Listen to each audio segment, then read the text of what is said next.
যখন প্রস্তাবনা হয়, শোক প্রস্তাব হয় যে মানে যারা কিনা স্বাধীনতা বিরোধী ছিল তাদের নাম উঠে আসে, তখন আসলে ভালো লাগে না, আমার ভালো লাগেনি ব্যক্তিগতভাবে এই ব্যাপারটা। এছাড়া যে রাষ্ট্রপতিকে বহাল রাখা এত কন্ট্রোভার্সির পরেও এই এই বিএনপির এই দৃঢ়তাকে আমার ভালো লেগেছে, কারণ এখানে ওনাদের মানে একটা ফার্ম এবং স্ট্রং একটা যে স্ট্যান্ড, সেই স্ট্যান্ডটা তারা নিতে পেরেছে এত কিছুর পরেও।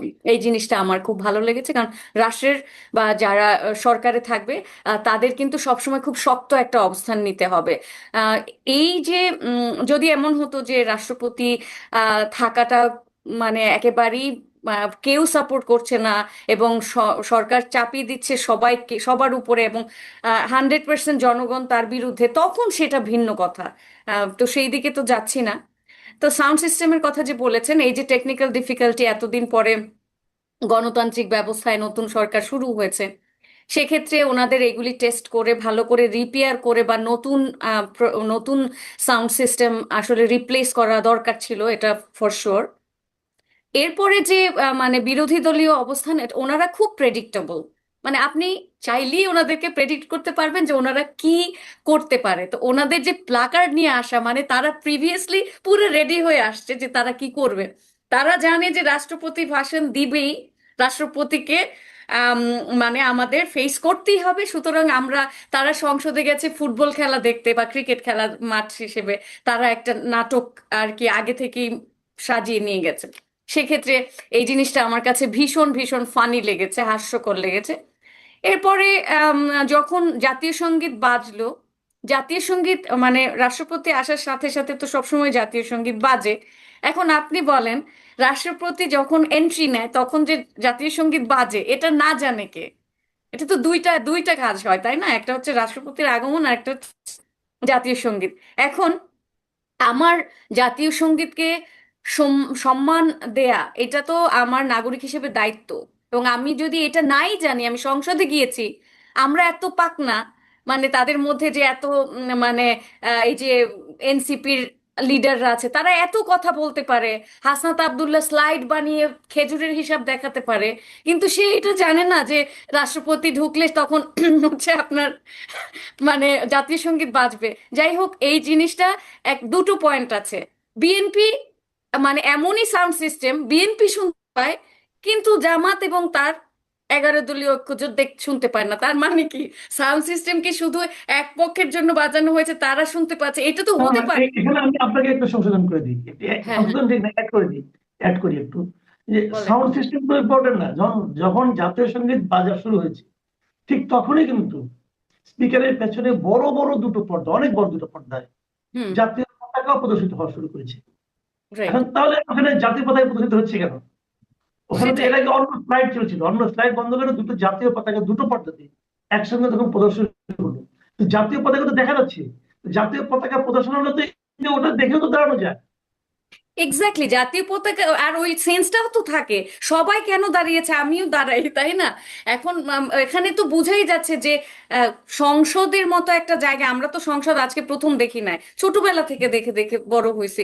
সংসদে যখন আর কি জাতীয় সঙ্গীত বাজানো হয়, সেটার ব্যাকগ্রাউন্ড যে অ্যাক্টিভিটি, সেইটাও তো আমরা জানি। এখানে তো অনেকগুলি কাজ একসাথে হচ্ছে। তার মানে কি, এটা ইচ্ছাকৃত, আমি বলবো সম্পূর্ণ ইচ্ছাকৃত। এবং তারা যেহেতু তাদের দলের লোকজন এবং তাদের মানে বিভিন্ন স্টুডেন্ট সমাজ বলছে যে ইসলামে হচ্ছে আপনার এই নিয়মই নাই যে কোনো ব্যক্তিকে দাঁড়িয়ে ইয়ে মানে সম্মান জানানো, সেখানে জাতীয় সঙ্গীত কি হয়ে গেল? তো এমনিতেও তো ওনারা এই জাতীয় সঙ্গীতের বিরুদ্ধে, আপনি জানেন যে যেহেতু রবীন্দ্রনাথ লিখেছে সেহেতু এই জাতীয় সঙ্গীত তারা মেনে নেয় না। জামাতের অনেক লোকজন প্রথম থেকেই বলেছে, সুতরাং এই জিনিসটা পুরোটাই ইন্টেনশনাল। পরবর্তীতে বলেছে শুনি নাই। হ্যাঁ, তো সুতরাং বিএনপির লোকজন যেহেতু শুনে দাঁড়াতে পেরেছে, ওনারা শোনে না। বিএনপিরও তো অনেক পিছনের সারিতে অনেক নেতা নেত্রীরা ছিল, ছিল না? অনেক পেছনের সারিতেও তো অনেক আর কি মেম্বার অফ পার্লামেন্ট ছিল। তো তারা দাঁড়ালো কিভাবে আপনি বলেন? তারা একদল একেবারেই দাঁড়ালো না, একদল সবাই দাঁড়িয়ে গেল। এটার কোনো লজিক আছে? এটা তো কোনো যুক্তিবিদ্যায় খাটে না আমার মতে। তো এই এই জিনিসগুলি আমার আসলে ভালো লাগেনি। আম, এই কয়েকটা জিনিস, আর যা যা ভালো লেগেছে তা তো আমি উল্লেখই করলাম। জি। আরো কিছু বিষয় আছে, এর মধ্যে আমরা জেনেছি যে বিএনপি দায়িত্ব নেওয়া, সরকার হিসেবে দায়িত্ব নেওয়ার পর আমরা দেখেছি যে কিছু কিছু তাদের কিছু রাজনৈতিক প্রতিশ্রুতি ছিল জনগণের কাছে, তার মধ্যে তারা বেশ কিছু অলরেডি বাস্তবায়ন শুরু করে দিয়েছে। যেমন ধরেন একটা ছিল যে তারা ফ্যামিলি কার্ড দেবে, যারা নাকি অর্থনৈতিকভাবে পিছিয়ে আছে এমন একটা ফ্যামিলি কার্ড দেবে, তারা এটা অলরেডি চালু করে দিয়েছে। এটা হয়তো খুবই ছোট আকারে চালু করেছে, আগামীতেও হয়তো তারা এটা বাড়াতে থাকবে। এর মধ্যে খাল খননের একটা কর্মসূচি যাদের আছে, এটাও শুনেছি যে আগামীকাল থেকে তারা নাকি দিনাজপুর থেকে এটা শুরু করবে। আবার 1 এপ্রিল মানে 1 বৈশাখ থেকে তারা ফার্মার্স কার্ড চালু করবে। তো এগুলো তাদের প্রতিশ্রুতির মধ্যে ছিল, এগুলোতে কতটুকু কি হবে এটা নিয়ে হয়তো পরে আলোচনা করা যেতে পারে, কিন্তু তারা যেহেতু প্রতিশ্রুতি দিয়েছিল সেটা হবে।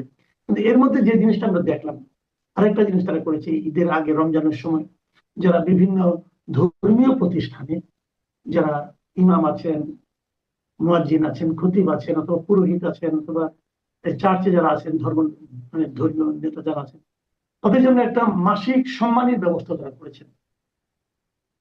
এটাও মানে বেশ আলোচিত হচ্ছে। আরো যে বড় কথা, যে যা সম্প্রতি দেখলাম যে প্রধানমন্ত্রী ঘোষণা করেছেন প্রতিটি জেলার আইন শৃঙ্খলা বাহিনীর মিটিং এ একজন ইমাম, খতিব বা ধর্মীয় প্রতিনিধি, পুরোহিত অথবা যাজক, যাই হোক না কেন, এই প্রতিনিধিকে অন্তর্ভুক্ত করা হবে। এই যে মানে আপনার ধর্মীয় প্রতিষ্ঠানগুলোর ব্যাপারে যে ওনার যে পদক্ষেপগুলো, আপনার কাছে কেমন মনে হচ্ছে? শুরুতে আমি ফ্যামিলি কার্ড বা ওনারা যে সমস্ত প্রমিস করেছিলেন ওগুলি বাস্তবায়নটা নিয়ে একটুখানি বলি। যে আপনি যে শুরুতে বললেন যে ফ্যামিলি কার্ড, এবং এত তাড়াতাড়ি একেবারে আসার সাথে সাথে কয়েক সপ্তাহের মধ্যে এভাবে এত বড় ডেটাবেজ মেনটেন করে ফ্যামিলি কার্ডটাকে দিয়ে দেওয়া, তা যত কম সংখ্যকই হোক, এটা কিন্তু বড় একটা সাকসেস এবং খুব ভালো একটা পদক্ষেপ। আমি এর আর কি মন ভরে আমি এটার প্রশংসা করতে চাই, আমার ভীষণ ভালো লেগেছে। খাল খনন বিষয়টা ভীষণ ভালো লেগেছে, ওয়ান্ডারফুল একটা মানে আমি দেখেছিও কিছু, যেমন ধরেন ময়লা আবর্জনা যে ভরাট হয়ে গেছিল, যার ফলে কিন্তু মশা উৎপাদন হয়, বিভিন্ন বিভিন্ন ধরনের আর কি রোগ ব্যাধি ওখান থেকে সংক্রমিত হয়, ওগুলি কিন্তু তারা পরিষ্কার করেছে। এবং বিএনপির বিভিন্ন আর কি নেতৃস্থানীয় লোকজন যারা পার্লামেন্টে নাই, তারাও এই কাজটি করেছে, আমি দেখেছি বিভিন্ন ভিডিওতে। তারপরে হচ্ছে কিছুদিন আগে শুনলাম যে মাইকে এই মনে হয় প্রথম আমি শুনলাম মাইকে বলছে যে আপনার বাড়িঘরের চারপাশ পরিষ্কার পরিচ্ছন্ন রাখুন, যাতে মশা তৈরি না হতে পারে, ডেঙ্গু, চিকুনগুনিয়া, এগুলি জোরে জোরে বলছে। এটা কিন্তু অসাধারণ একটা পদক্ষেপ, এটা আমি বাংলাদেশে আগে কখনো শুনিনি। এবং এই যে আমি এইটার ইমপ্লিমেন্টেশন দেখেছি আগেও কিন্তু। রাস্তাঘাট প্রতিদিন সকালেই হচ্ছে সিটি কর্পোরেশনের পরিচ্ছন্ন কর্মীরা পরিষ্কার করতেন, কিন্তু আমি যে এলাকাতে উঠেছি সেখানে আপনার এই প্রথম ওই যে যেদিন তারেক রহমান বললেন, ওর পরের দিন সকালেই দেখেছি একদম পুরা ক্লিন, মানে বিন ডাস্ট, পাশে যে পানি যায় এখন তো আর পুরো আগের মতো নেই, ড্রেনেজ একটু পরিবর্তন হয়েছে, যতটুকু আছে ওইগুলি ক্লিন দেখেছি। তার মানে তারা, এবং প্রতিদিনই আমি ক্লিন দেখেছি, তার মানে তারা কাজটা শুরু করেছেন। এই হলো যেগুলি মারাত্মক আর কি প্রশংসার আর কি দাবি রাখে, এবং আমি প্রশংসা করি এই কাজগুলির। তারপর ধর্মগুরুদের যে সম্মানী দেওয়া, সেটাও ভালো, খুবই ভালো যে তাদেরকে মানে সম্মানী দিচ্ছে, কারণ তারা অনেক সময় ওই যে আপনার মানে কোরআন শরীফ শিখিয়ে বা হচ্ছে এই ধরনের মিলাদ পড়িয়ে তাদের জীবিকা নির্বাহ করতে হয়, তাদের আয় খুব কম গ্রাম পর্যায়ে যদি আপনি চিন্তা করেন। তো সেক্ষেত্রে ভালো তাদেরকে একটা অ্যামাউন্ট দেয়া প্রতি মাসে, ভালো তাদের অর্থনৈতিক কারণ আপনি যদি দেশের উন্নতি করতে চান, দেশের প্রত্যেকটা মানুষ, এভরি সিঙ্গেল ইন্ডিভিজুয়ালকে